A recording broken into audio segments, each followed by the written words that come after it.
This Steve Jones Show podcast is now loading. The Steve Jones Show podcast is presented by Sunbury Motor Company, Purdy Insurance, Brewers Outlet, and NIL Game Changers.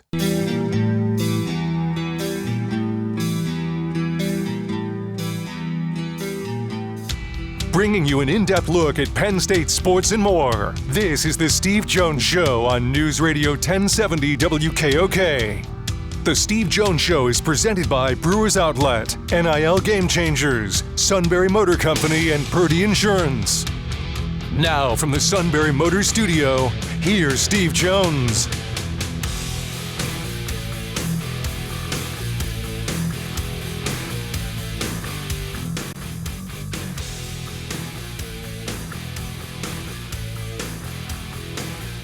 Great to have you with us on the show today. And this half hour being brought to you by Sunbury Motors, 4th Street in Sunbury, Sunbury Motors Kia, routes 11 and 15 in Hummel's Wharf, and online at sunburymotors.com. Ford, Kia, Hyundai, best in new inventory. I went with Ford.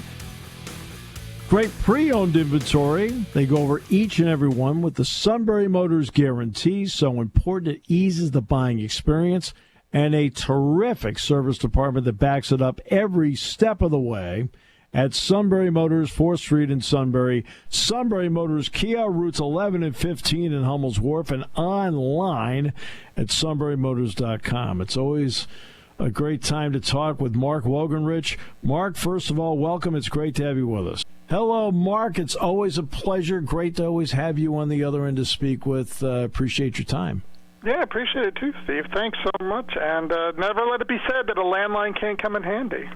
Perfect. Landlines are actually rather crisp and clear. Stunning, good. As it may seem. Okay, no class this week. The commencement was Saturday. Classes don't begin here until the 26th that weekend. So in your mind and your experience, how important are the next 10 days to really form what this team is to start the season? Yeah, you would think that it would be pretty critical because this would be, I guess, your really big development time when you get when you don't have the distraction would be the wrong word, but the having to class and practice at the same time, obviously. And this is that last stretch where probably you're going to scrimmage. You're going to get the real, really delineating starters from two deeps, from the third guy and the fourth guy in a potential 17-game season. That makes it important before you get into West Virginia. So I think this is a real crucial stretch for them. I would guess more from who are our best, not just best 22 players, but then our best players beside them, to develop the depth we need to play, potentially a very long season. Yeah, and absolutely. So what would be something that, if you were standing there on an everyday basis, you'd be looking for at this stage of training camp? Positionally, what would you be looking at? I'm sure you've heard a billion times over wide receivers in certain spots on the offensive line and the rotation at quarterback or cornerback, things like that. Mm-hmm. I would want to see Drew and how he is assessing, or how he's kind of flourishing in the role of being a second-year starter in a first-year offense. That was something that I think really maybe was kind of underscored, or wasn't really like a big primary thing with Sean Clifford, and that he had to go through these offensive changes a couple of times, and each time you're starting over, and it can be very difficult. And now for Drew starting over, how is he handling that? How is he handling being more of an alpha player on their offense, not being the first year starter anymore, but having to be more of a primary voice? How is he handling the changes that Andy Kotelnicki is making to the offense? How is he guiding his receivers through this, his tight ends through this, a new center with Nick Dawkins? basically, 3 to 4 new starters on that offensive line. I want to see where he is because I just think he's the most important player on the team this year, in my view. And having been able to speak with him a couple of times since spring, you get a sense he's coming out of what was more of a quieter role, that he is learning to be a bigger voice, a bigger presence on that offense. And one of the interesting things he said at Media Day was that he really wants to feel comfortable with every play that Andy Kotelnicki is calling. So if he's not comfortable with them, he's been able to question those. And I found that really interesting because I'm wondering how much he would have done that as a first-year starting quarterback. Well, exactly, because, look, he's now going into his second year as a starter. What do you think it means, Mark, that he essentially has seen every kind of pace that a defense can throw at you, because he saw some good teams last year? What do you think that means to his ability to allow the game to slow down for him, thus the ability to question a play? Yeah, I think he's always had that processing ability. I remember last year I talked to Brad Mandler, his quarterback's coach in Ohio, and he talked a lot about how Drew processes information on the field really quickly, how his eyes move from place to place really smoothly, and that he sees a lot of things, and that he's able to really make quick decisions. He's been able to do that since high school. He ran a quick-paced offense in high school in which he threw a lot. Obviously, that's not what we're talking about here, but I think there are elements of that. And then going in last year and seeing all the different kinds of defenses that he saw, of course that's going to just better equip him when it comes time to huddle, when it comes time to go fast, when it comes time to convey a signal to his players. Having that processing information, it would be different, because he's going to have the earpiece this year. And as a first-year quarterback, you wonder how overwhelming that would be, and be able to process a ton of that stuff and get that out, get that information out. I think he's better equipped to do that. And he's obviously working a lot with Andy Kotelnicki, but I would be really curious to see how much, as a kind of a backstop or as maybe a secondary source of information, Tom Allen has been, because Tom Allen had the game plan for him last year, and he could go to Tom Allen and vice versa and say, how did you attack me? And Tom could say, we did this. This is the weaknesses that we thought you had, and this is the way we tried to attack you. And I think that's really beneficial too. That he's kind of got two coordinators who he can get a lot of information from, and he just really seems like a quarterback who really absorbs information and just demands more and more of it. In the conversations you've had with him, did the subject of Beau Pribula come up, and if so, what did he say? Oh, he can't praise Beau highly enough, and I think we try to frame, not Penn State, but maybe outside, the framing is of Beau as the secondary quarterback, as the change-up quarterback, rightly or wrongly. And I think Penn State maybe views him as being able to bring a different dynamic, because he simply does that. I remember, Drew talked a couple of years ago about learning from Beau in workouts, in like off-season training. And that's one of the things their strength coach, Chuck Losey, had said that Beau was just so far ahead of Drew when they both got there in terms of workouts, that he just trained more. I mean, Drew's the quarterback who threw the ball a lot.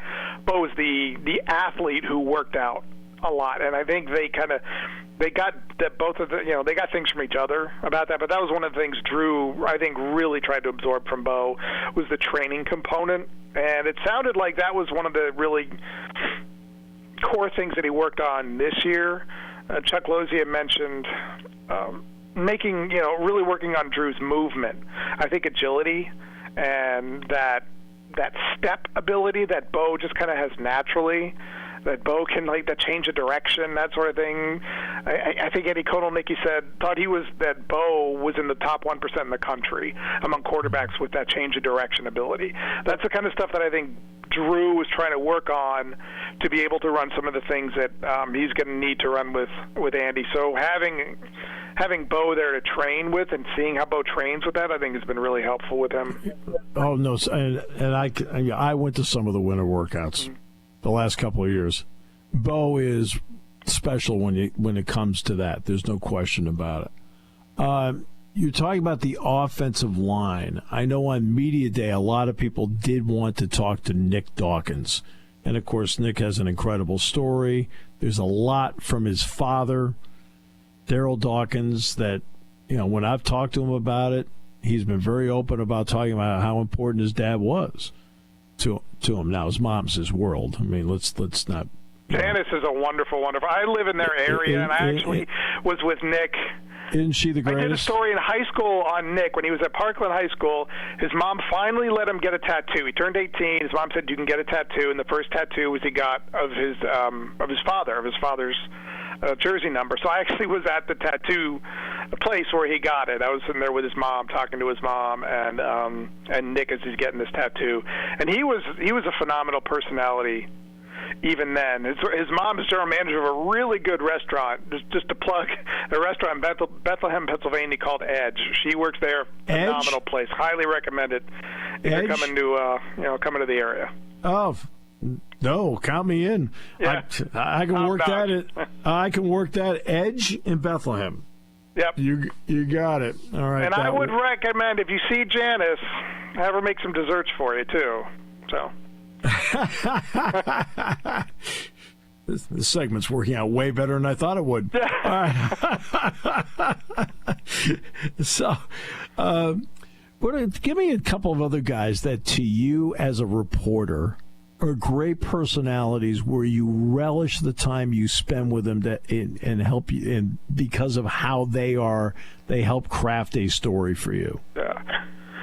On this team, I haven't spent a lot of time with Julian Fleming yet, but he seems like he can be that person. He has he's got such experience, such calluses through college football, and he's got a wisdom about the game. Yeah. And he really is able to he's really able to explain that well and share that well. I talked to him a little bit at Media Day, and you really get a sense of he feels at peace and at peace with where he is, in a place where he thinks he can thrive and kind of really have the year in college football that he hasn't had yet.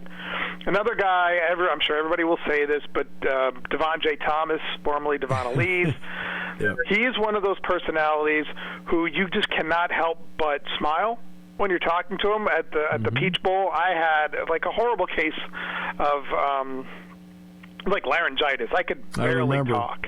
I remember. So, and I was like, I can't. It was so hard to ask questions because I'm in a whisper voice. And he just sat there and he handed me a bottle of water. He's like, "No, take your time. It's all good." He's another one.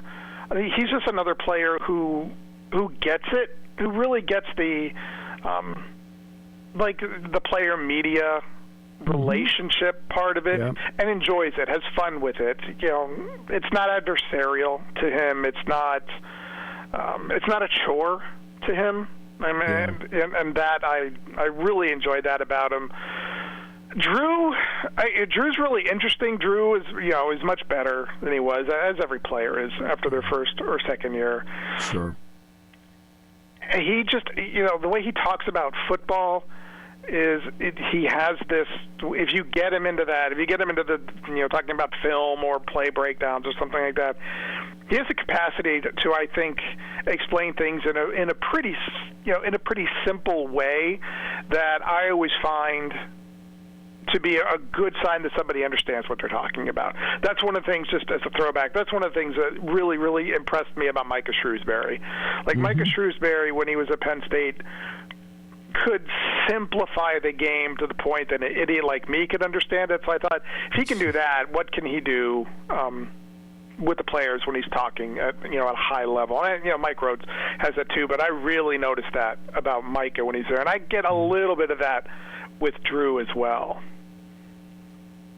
Well, when you get that stuff, it makes the job fun, right? And in a lot of ways, they almost write it for you, which I think is terrific. I mean, some guys it takes a little bit more to bring out. I would say, like for example, I think he's going to have a terrific season, but I think it takes a little bit more to bring Tony Rojas out, for example. Yeah. Guys like Kobe King's very good. Kobe King and Kobe and Kalen together are really good. I think Kobe's going to be an interesting player this season without his brother. Kind of to play alongside and have that person next to him like that who has never been there. I find that an interesting dynamic. And one player who I would love, I'd love to get a little more time around. Nicholas Singleton is just not a talker at all, but he can be pretty introspective, and he can be pretty interesting when it comes to working out, when it comes to training, and when it comes to his vision of himself in football. Nick has this really clear vision of where he wants to go, and he doesn't seem like he has time for a lot of the periphery.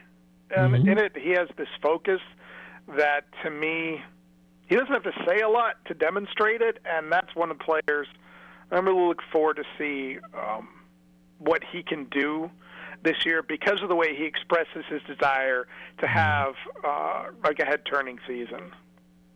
Mark, always a pleasure. The landline sounded great. Thanks, Steve. Appreciate it.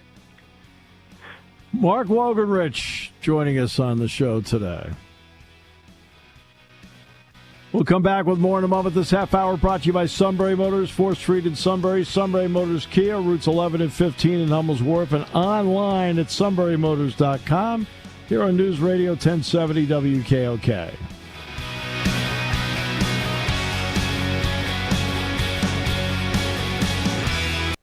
Party time, game time, or just fun time. Doesn't matter what time it is because it's Brewers Outlet time. The beverage supermarket has the area's largest beer selection. Imports, microbrews, ciders, and domestics. Pick from over 100 ice-cold 12-packs and dozens of 24-ounce singles. Soda, snacks, hot sauces, fresh roasted peanuts. Make it one-stop party shopping, and don't forget the pickle bar. So whatever you're celebrating or just doing it up, Brewers Outlet, Reagan Street, Sunbury wants to see you. And thank you for your years of patronage. You want a unique way to display your brand. You need a team of seasoned experts to work with. You want to reach customers who buy. You want NIL Game Changers, a versatile consulting agency powered by former student athletes and coaches who work as NIL sports agents. NIL Game Changers will help you build powerful relationships with customers through compelling stories, with student athlete influencers as your leading edge. Finally, we'll equip you with the right media to drive your success home. NILGameChangers.org, building meaningful relationships with your customers.